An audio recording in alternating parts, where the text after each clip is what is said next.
It's showing me.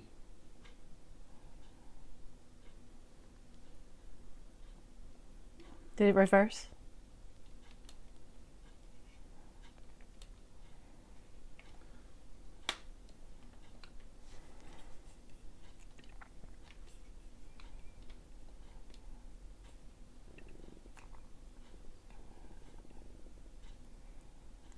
Hello, everyone. Just going to give a second for people to come on and join us. While I continue to set up here.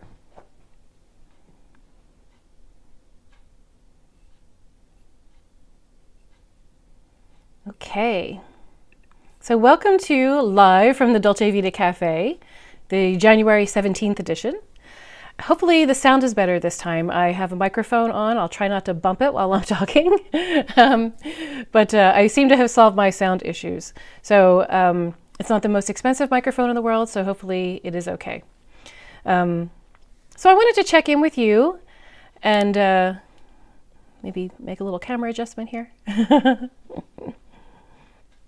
It's always fun to be live. So now that I have been not drinking wine and have been eating really properly on the Mediterranean diet for 17 days, because now is the 17th. I just wanted to check in and let you know how I feel. And I don't feel like I've lost a ton of weight. Obviously, it's only been 2 weeks.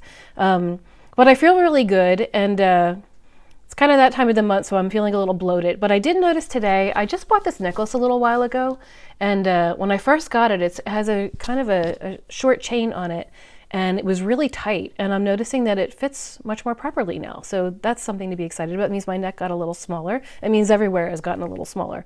I usually lose weight immediately around my face and neck area and across my chest first. So I'm seeing a little bit of progress, so that always feels good, even though most people probably wouldn't notice it, but I notice it on myself. So how is the no wine drinking going? Well, pretty good, because I realize wine is so much of a habit in my life. And like I said before, I don't want to give up wine for the rest of my life, but I did want to kickstart my diet program in January. And I really haven't thought much about it. It's become such a habit. And especially during lockdown, it's kind of become a little bit of a coping mechanism because you can't go anywhere and you can't do anything. And sometimes I drink wine out of boredom. And the only time that I've really felt where I wanted some, the other day I roasted a whole chicken. And I love to make a whole chicken. And you get it in the oven and then you have an hour and a half, 2 hours to wait for it to be done. And I had put rosemary and tarragon around it, and it just smelled so good. And that's when I was craving a glass of wine. But I got through it. I didn't have any wine yet, and we're all good. So it's been pretty easy. So I just wanted to check in and let you know how things are going. Hey, I see 4 people have joined me. Say hello in the chat so I know who's here. Hello, everyone. Thank you for being here. And I read the other day that the Mediterranean diet was ranked #1 healthiest way of eating for 2021 by doctors and dietitians, and that's for 4 years in a row. So yay, Mediterranean diet. You're in the right place. So I like to take some of the frequently asked questions I get. People write to me all the time with questions. And I got this one. I'm going to answer it in 2 parts. So somebody wrote to me and said, what can I drink because I don't like water? So first I'm just like, how do you not like water, right? But okay, I want to answer your question. So first of all, water is life. Our bodies are made up mostly of water. Our planet is mostly made up of water. So you're going to have to drink water or you're going to die, right? But there are other things that you can drink on the Mediterranean diet. So you can have coffee and tea and iced tea and wine and kombucha and fruit juices and infused waters and Perrier and vegetable juices. And, there's all kinds of things that you can drink. You just want to stay away from things that are high sugar or artificially sweetened. So don't drink a diet soda. You're better off drinking, anything else but a diet soda. And if you're really trying to lose weight, you want to stay away from things that have too much sugar in them. So things like fruit juice have a lot of sugar in them, and soda. Soda is really something you want to try to cut out, maybe as a treat once in a while. Once in a while I'd like to have a cherry Coke or something, but don't make it the thing that you drink with your meals. Like really try to cut that out for a while, especially when you're trying to reduce your calories. Like I'm not drinking wine this month, but I do drink plenty of water. I'm gonna have a sip right now. So that's the easy answer to that question. The not so easy answer to that question is when you tell me things like, I get this all the time from people. They tell me the things that they don't like. I don't like water. I don't like fish. I don't like vegetables, and they want to be on the Mediterranean diet. But what you're really doing is setting yourself up with an excuse to fail. Because we've all failed on so many diets. That's why diets don't work. We've all been there. And that's why I always say the Mediterranean diet is not really a diet, it's a lifestyle. So what that means is you're going to have to change your life. And that's scary and that's hard. So the diet part is easy, the food's delicious, it's a non-restrictive eating plan. But the lifestyle part is the hard part. You have to change your life. And that may be that you're going to have to do things that are scary. So we cling on to things like, but I have to eat meat, or I don't like fish, I don't like vegetables, how am I going to do this? You're going to do it because the person that you want to become is going to have to eat those things if they want to be successful on the Mediterranean diet. Now, we've all had a million diets that we've tried and failed, and they fail for a reason, because we cut something out of our lives and then, we can't sustain it that way. We try to cut out carbs, but we like carbs, and carbs are good for you. Or we try to cut out meat altogether. You don't have to cut meat completely out of your diet on the Mediterranean diet. So when I hear things like, I don't like water, I don't like fish, you're saying I don't like change, and change is hard and it's a natural response. But you have to think about the person your future self. Think about your future self who has already successfully lost the 50 pounds, the 70 pounds, whatever it is, and has kept it off. What does she drink? What does she eat? What are her habits? Because that's who you're going to have to become. Because if you're going to be successful in this new lifestyle, you're not going to be the same person at the end of it. So don't start yourself up with failure right away by saying, I can't do this. Because that's what you're saying when you're saying, I don't like this, I don't like that. You're giving yourself an excuse for it not to work out. So try. You don't have to do it all overnight. You can't just, completely change your lifestyle in one night. Do it a little at a time. So we're always recommended that we drink, 6 to 8 glasses of water a day. Well, maybe put some lemon in it if you don't really like the taste of it, or if you think it's too boring, or put some strawberries or something in it. Try to make it a little more interesting for yourself. Tea and coffee and things like that are made with water, but you do want to drink just some water just so that it's clean. So the easy answer is to give you a bunch of alternative things to drink. The hard answer is don't be afraid of change, because change is hard, and that's the only thing that's going to get you through it, is you're going to have to change. And the diet is easy. The lifestyle change is hard. Okay? So I hope that is encouraging and doesn't sound too scary, because change is difficult for people, and it's going to be difficult for the people around you, especially if you have a partner or somebody who isn't on the same page, doesn't want to do the diet as well, or if your friends start not being able to ask you to go out for ice cream or something. Maybe every Friday night you and your girlfriends get together and you have ice cream and you watch Netflix or something like that. You can't do that if you want to make this lifestyle change. So right away, they're going to have backlash on you of like, what are you doing? You're changing. And so you have to really be strong with that. That's the tough part of making a lifestyle change, is that some people might feel a little left out, but you have to be strong because this is something that you're doing for yourself. And it's great if they come along for the ride, and instead of going eating ice cream on Friday night, they decide that they want to take a dance class with you on Friday night, replace it with a healthier habit. So really think about that future self of you, where you want to be, that future self of who is going to lose all that weight and be this fabulous, healthy person. And ask her what she's drinking, and ask her what she's eating, and ask her what her habits are. And I think you'll have an answer. So I hope that helps. So let's see. Hi, Maestro. I eat so much beef weekly, I'm not sure how I would replace it throughout the whole week. Okay, so in the Mediterranean diet, we do say that you eat a lot less meat than we normally do. Doesn't mean you have to go cold turkey, doesn't mean you have to be a vegetarian. Cold turkey, ha ha ha, no pun intended. You don't have to do it all overnight. Do it a little bit at a time. Try reducing your portion of meat when you eat it and adding an extra vegetable. So do that to start off with, and then maybe once a week, try to substitute what you would normally eat for your meat portion, and try to substitute fish.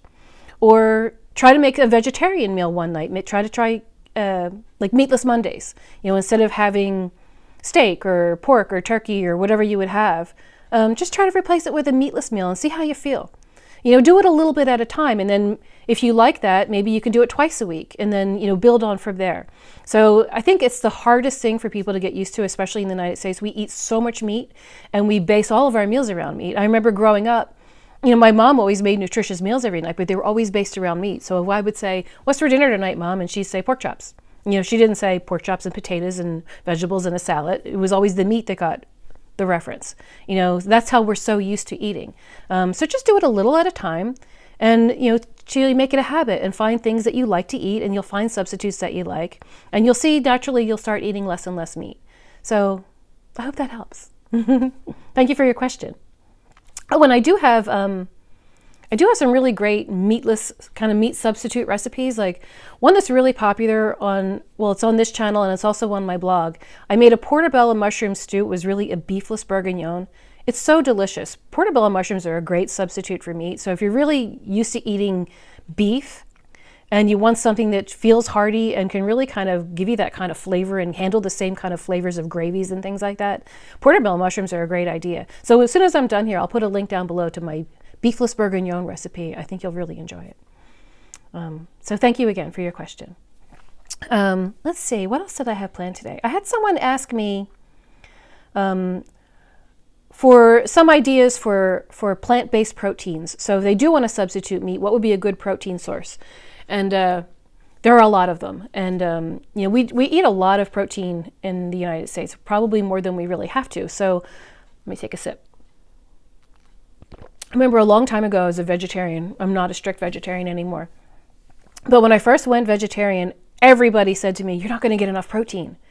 And there are plenty of plant-based ways that you can get protein. So I wrote down a little list here so I can help you have some ideas. And they're really good things to add to your plate naturally. Even if you're not ready to give up meat yet, maybe you can add one of these things so you get used to it. So first of all, good sources of protein are beans, chickpeas, any kind of beans. So black beans, cannellini beans, pinto beans, black-eyed peas, lentils, nuts and seeds, and nut butters. So peanut butter is a good source of protein. Soybeans, ancient grains like spelt and teff and amaranth. They're all the crazy things that you'll see in the supermarket, maybe under the Bob's Red Mill section.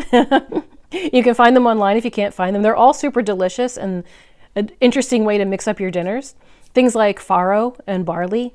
But also there are a bunch of, and oats and oatmeal, so if you like oatmeal.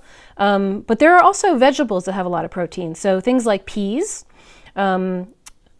broccoli, spinach, asparagus, artichokes, potatoes, sweet potatoes, Brussels sprouts, and then there's some fruits as well, like bananas, nectarines, blackberries, mulberries. I'm reading off my notes here because I didn't want to leave anything out.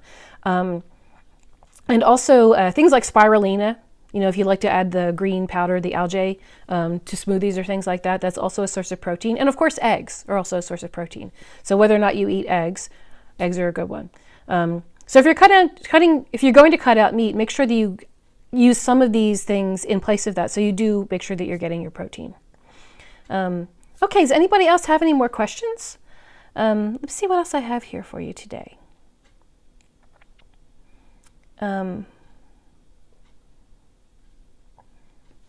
Just wanted to make sure you know that the beefless bourguignon is also in my cookbook. So if you haven't seen my cookbook, I'll put a link to it down below as well.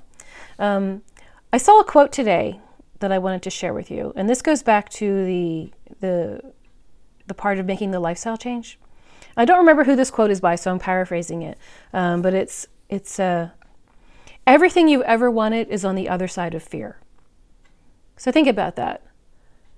It's a little fearful to give up meat or to really reduce your meat, or it might be fearful to really start a workout program. Everything that we do that is a change can cause some fear in our lives. But everything you've ever wanted is on the other side of fear. If you want a new job, it's kind of scary to leave your job and try to get a new one. If you want to learn a new skill, it's kind of scary to go learn a new skill and put yourself out there. If you want to start dating, it's kind of scary to put yourself out in the world of dating. So anything that you want is on the other side of fear. I thought that was a really interesting quote. I'll look up who actually said it and I'll put it down below in the comments. But I thought that was a really interesting quote. And I saw another interesting quote. Somebody said, they were talking about meditation, and they said, if you don't have time to meditate for 10 minutes, meditate for 20. I thought that's really good. And I thought to myself, people are always telling me they don't have time to cook. And so I thought I could use that same quote and say, if you don't have time to cook yourself a meal, then make yourself a feast and invite all your friends over, because it's really, like I always say, this is a lifestyle. It's not just about the food. It's also about sharing and connection and, sharing your food and sharing these moments in time and slowing down and creating a life for yourself, not just based around your food and your meals and things like that. So cook yourself a feast. And so if anybody has any other questions, I think that's all I have for you today. So I'll give you a minute. I see a bunch of people watching me. So hello, everyone. That's really all I have. So unless anyone has anything specific they want to talk about, I don't see anybody writing anything. So, okay, I will see you again next week. So if you have any questions that you come up with later, you can always write to me and let me know, and I'll address them in next week's show. So thank you so much, and I'll see you soon. Bye.